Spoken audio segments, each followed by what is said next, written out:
6월 29일 목요일입니다. 오늘 아침 신문은 어떤 소식 다뤘는지 짚어보겠습니다. 이현웅 아나운서가 정리해왔습니다. 어서 오십시오. 안녕하십니까? 네. 자, 오늘 첫 번째 기사부터 보겠습니다. 자, 동아일보인데요. 주가 조작을 해도 실형보다 집행유예다. 차익보다 적은 벌금이 상당수. 그러니까 이게 사실 우리나라에서 주가 조작 범죄가 끊이지 않는 가장 큰 이유 가운데 하나인 것 같은데 관련 내용이죠? 네, 맞습니다. 동아일보가 최근 3년 동안 나온 자본시장 불공정 행위에 대한 판결을 살펴봤습니다. 내용을 요약하자면 앞에서 짚어주신 것처럼 실형보다는 집행유예 비중이 높고 범죄 수익보다 오히려 작은 재산형을 받는 경우가 많다는 거였는데요.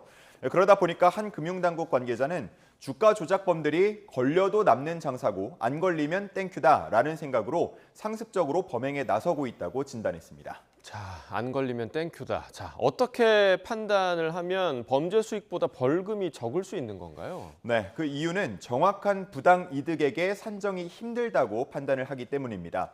어디부터 어디까지를 시세 조정으로 얻은 수익으로 봐야 하는가에 대해서 정확히 구분하기 어렵다는 건데요.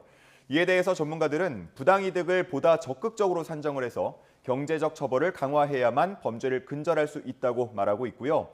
또 한 번 주가 조작에 가담하면 패가 망신할 정도의 중형을 내려야 범죄를 예방하는 효과가 있을 거라면서 지적하고 있습니다. 네, 이 기사를 다시 보니까 여기에 방망이가 지금 솜방망이네요. 그러니까 법을 좀 비웃는 그런 상황인 건데 이 범죄 수법이 점차 좀 고도화되기 때문에 그런 수익 산정이 좀 어려워질 수가 있겠는데 관련 점검이 좀 필요해 보입니다.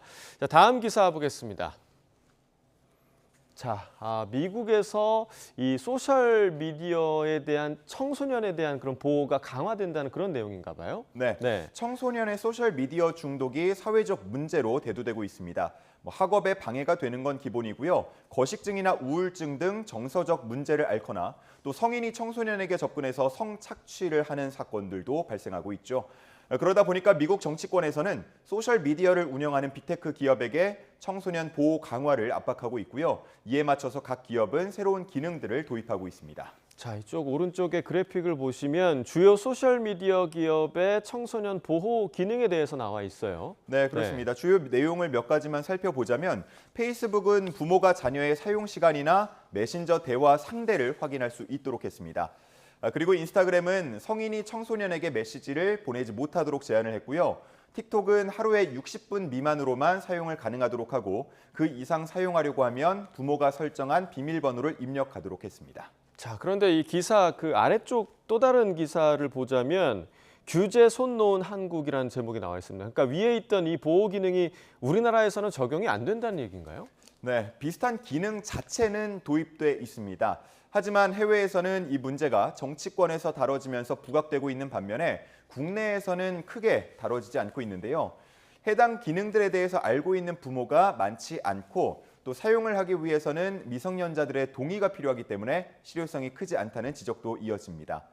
한 법조계 관계자는 소셜미디어가 청소년에게 미치는 영향을 고려해 봤을 때 우리도 청소년 보호 법안이 나와야 한다고 말하고 있습니다. 네, 주변에 있는 학생들 또 아이들만 봐도 이 소셜미디어의 영향력이 엄청나구나라는 걸 좀 느낄 수가 있거든요. 관련 법안 분명히 좀 나와야 할 것 같습니다. 다음 기사 보겠습니다. 자, 중앙일보 기사인데요. 통계청에서 발표한 4월 인구 동향이 나왔는데 출생과 혼인이 모두 크게 줄었다고요. 그렇습니다. 네. 먼저 4월 출생아 수는 작년보다 12.7% 줄어든 18,484명으로 나왔는데요. 월간 통계 작성을 시작한 1981년 이후 4월 출생아가 이렇게 2만 명 이하를 기록한 건 이번이 처음입니다. 또 출산의 선행 지표로 볼 수 있는 혼인 건수도 작년보다 8.4% 줄어든 14,000여 건이었는데요. 역시나 4월 기준으로 보자면 역대 가장 적은 수치였습니다.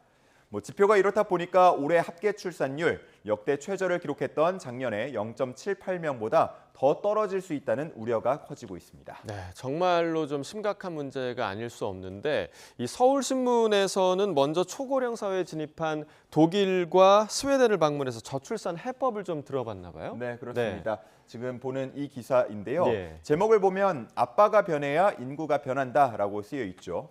스웨덴의 경우는 육아휴직 중에서 총 480일 중에서 최소 90일을 반드시 아빠가 사용하도록 하는 남성 할당제를 시행하고 있습니다. 여성에게 치우친 부담을 덜어주면서 남성도 직장 눈치나 또 승진 불이익 등을 걱정하지 않고 돌봄을 할 수 있도록 한 거고요. 그리고 다자녀 가구에게 확실한 혜택을 주도록 하고 있습니다.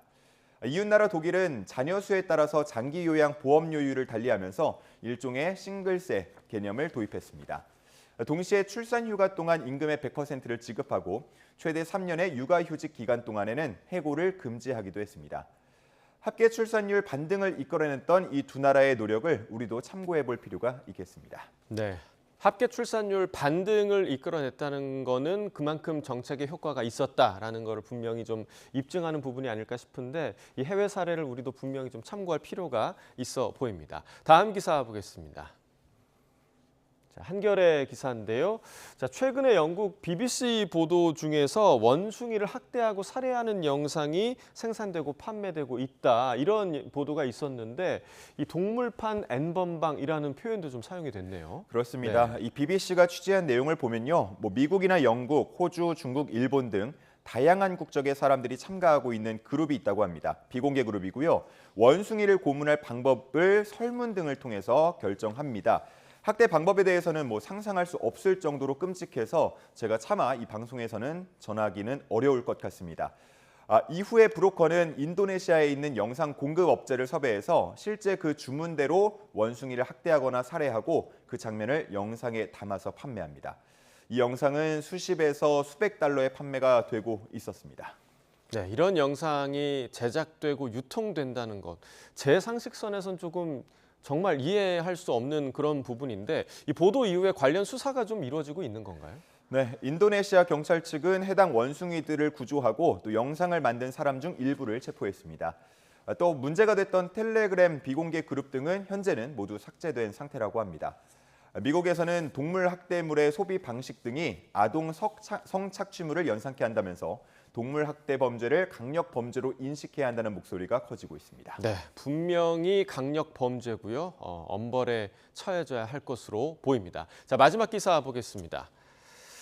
자, 서울신문에 나온 폐의약품 관련 그런 기사인데요. 엇갈린 수거 대책 때문에 시민들이 좀 혼란을 겪고 있는 것 같아요. 맞습니다. 네. 코로나19 대유행을 거치면서 유통기한이 지나는 등 이 폐의약품이 늘고 있습니다. 하지만 폐의약품을 들고 약국에 가보면 일부 약국은 수거를 거부하는데요.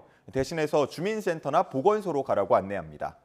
환경부와의 업무 협약이 끝났다는 이유였는데 하지만 환경부 측은 해당 약국들이 일방적으로 수거하지 않겠다고 말할 뿐 업무 협약은 여전히 유지되고 있다고 설명하고 있습니다. 네, 사실 시민들 입장에서도 이 폐의약품을 모아서 반납하는 것도 노력이 필요한 일이거든요. 네. 사실 정리가 좀 필요한 것 같습니다. 그렇습니다. 네. 그리고 영양제에 대해서 어느 약국은 그냥 쓰레기통에 버려도 된다고 안내하고 또 다른 곳은 마찬가지로 폐의약품으로 수거해야 한다고 안내하는 경우가 있었습니다.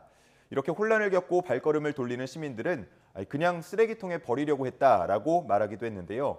전문가들은 이런 폐의약품들이 그냥 버려지게 되면 하천에 유입돼서 동식물 변종이 생기는 등 환경 문제가 발생할 수 있다고 말하고 있고요. 그렇기 때문에 국가나 지자체 관련 기관이 협업해서 관리 방안을 잘 내놓아야 한다고 지적하고 있습니다. 네, 그러니까 결국 누군가는 책임을 다하지 않아서 지금 시민들이 혼란을 겪고 있는 그런 상황이잖아요. 관계기관에서 분명히 논의를 해야 할 부분인 것 같습니다. 굿모닝 브리핑 이현웅 아나운서와 함께했습니다. 고맙습니다. 감사합니다.